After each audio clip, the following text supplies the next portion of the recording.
วาจาพระเจ้าวันนี้ก็ยังอยู่ในบริบทของบทเทศบนภูเขาเกี่ยวกับบุญมหาลาภ8ประการหรือความสุข8ประการนั่นเองคำเทศสอนของพระเยซูเจ้าบนภูเขานี้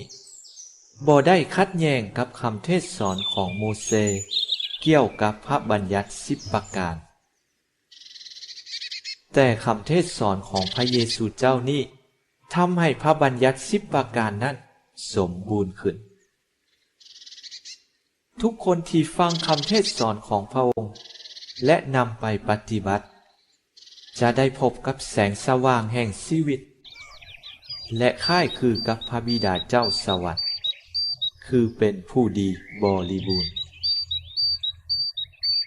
ย้อนพระบิดาเจ้าหักมนุษย์ทุกคนเท่าเทียมกันและพระองค์ก็บ่อยากให้ผู้ใดผู้หนึ่ง